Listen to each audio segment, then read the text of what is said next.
ओम शांति। माया के दर्शन। माया के दर्शन। सुदामा ने एक बार श्री कृष्ण से पूछा, कान्हा, मैं आपकी माया के दर्शन करना चाहता हूँ, कैसी होती है? श्री कृष्ण ने टालना चाहा, लेकिन सुदामा की जिद पर श्री कृष्ण ने कहा, अच्छा, कभी वक्त आएगा तो बताऊंगा। एक दिन कृष्ण कहने लगे, सुदामा, आओ गोमती में स्नान करने चले।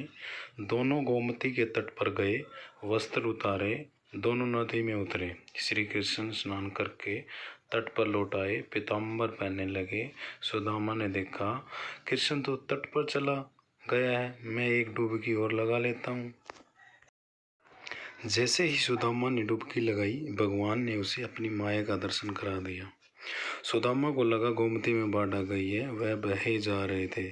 सुदामा जैसे जैसे तट घाट के किनारे रुके, घाट पर चढ़े, घूमने लगे।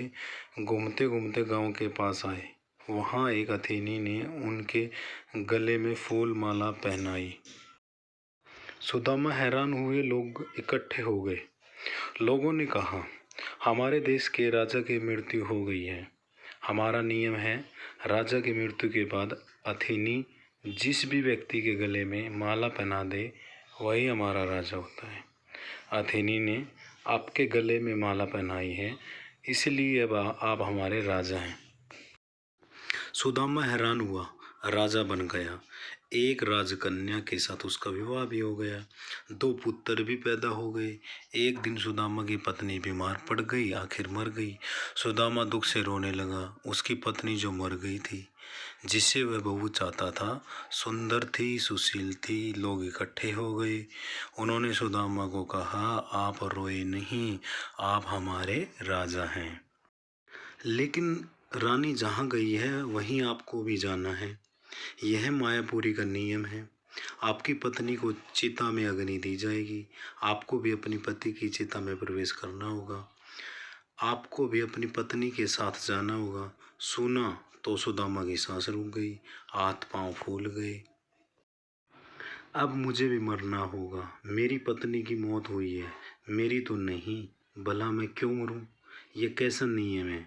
सुदामा अपनी पत्नी की मृत्यु को भूल गया, उसका रोना भी बंद हुआ। अब वह समय की चिंता में डूब गया। कहा भी, भाई मैं तो मायापुरी का वासी नहीं हूँ, मुझ पर आपकी नगरी का कानून लागू नहीं होता, मुझे क्यों जलना होगा? लोग नहीं माने। कहा, अपनी पत्नी के साथ आपको भी चिता में जलना होगा, मरना होगा, यह यहाँ का नियम है। आखिर सुदामा ने कहा, अच्छा भाई, चिता में जलने से पहले मुझे स्नान तो कर लेने दो। लोग माने नहीं। फिर उन्होंने हथियार बंद लोगों की ड्यूटी लगा दी। सुदामा को स्नान करने दो, देखना कहीं भाग न जाए। रह रहकर सुदामा रो उठता। सुदामा इतना डर गया था कि उसके हाथ पैर कांपने लगे। वही नदी में उतरा, डुबकी लगाई और फिर जैसे ही बाहर निकला, उसने देखा माया नगरी कहीं भी नहीं। किनारे पर तो कृष्ण अभी अपना पीताम्बर ही पहन रहे थे। वह एक दुनिया घूम आया है, मौत की मुंह से बचकर निकला है। सुदामा नदी से बाहर आया। सुदामा रोए जा रहा था, रोए जा रहा था। श्री कृष्ण हैरान हुए, सब कुछ जानते थे, फिर भी अनजान बनते हुए पूछा, सुदामा, तुम रो क्यों रहे हो? सुदामा ने कहा, कृष्ण, मैंने जो देखा है वह सच था, यह जो मैं देख रहा हूँ।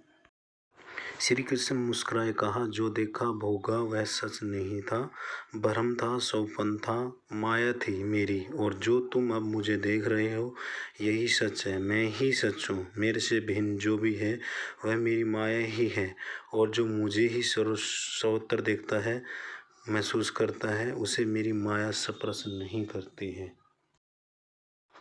माया समय का विस्मरण है, माया अज्ञान है, माया परमात्मा से भिन्न है।